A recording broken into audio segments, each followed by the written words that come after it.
Doctrine and Covenants 71 through 75. In the final months of 1831 and the beginning of 1832, the early saints faced growing opposition from both within and without. As we study Doctrine and Covenants 71 through 75, we see how the Lord guided his leaders to defend truth, to care for the saints, and move the work forward despite disruption. These sections show how the Lord provided divine direction during a difficult time and not only addressed the crisis, but also strengthened the church through it. Let's dive in.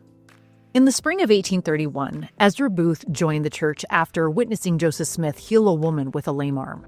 This miraculous event deeply impressed Ezra, and it became the foundation of his initial testimony.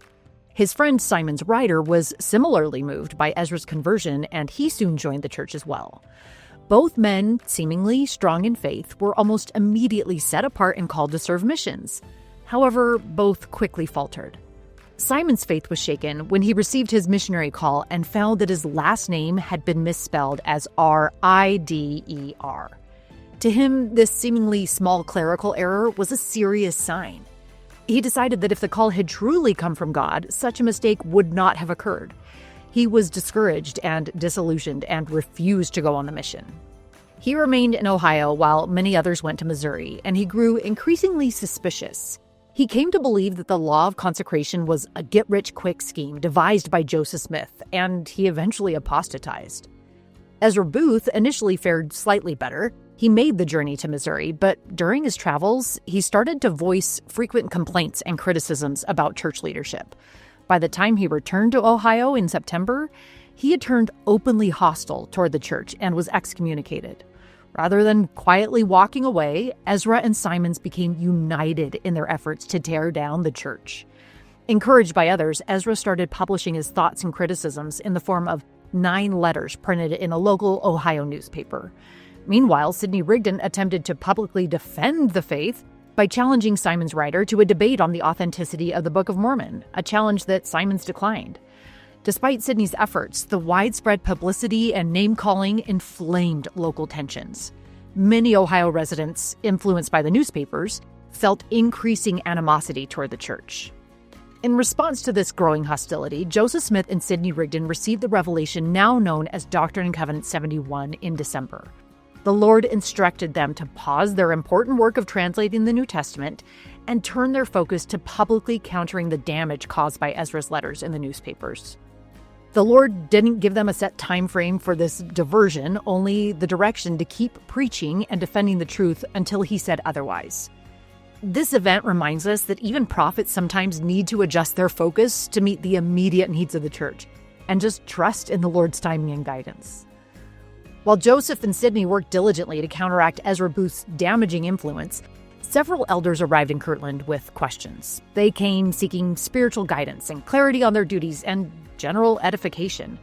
Now, among their concerns was a pressing logistical issue. The Ohio Saints were currently without a bishop. Previously, Bishop Edward Partridge had been called by Revelation to relocate to Zion, leaving a leadership gap in Kirtland. As Joseph met with the elders on December 4th, he received a series of 3 revelations, now compiled as Doctrine and Covenants 72.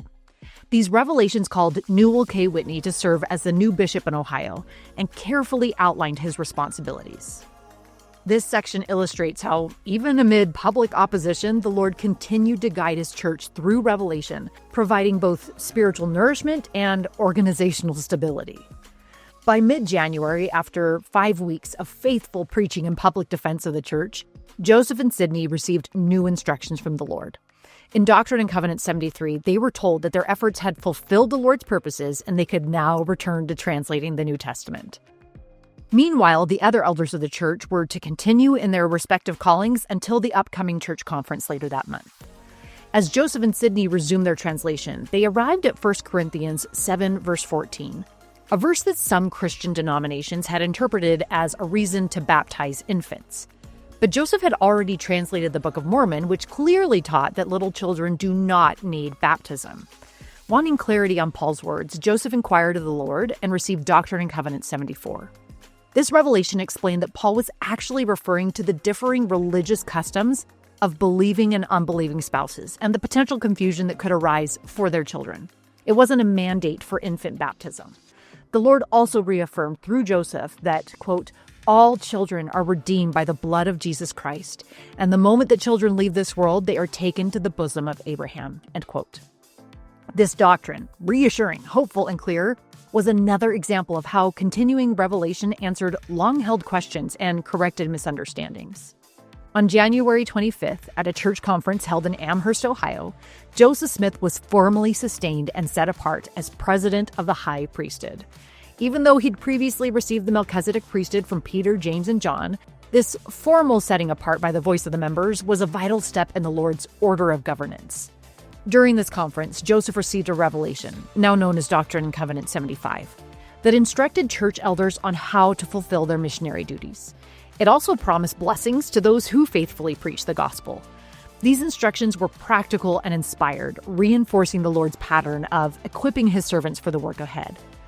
Through these revelations, we see that when opposition arises, the Lord provides direction and ensures his work moves forward. Even in times of seeming chaos, the church is never left without guidance. And that's what's happening in Come Follow Me this week. Like and subscribe so that YouTube will share these videos with more people. And check out the Start Here app for daily Come Follow Me study prompts.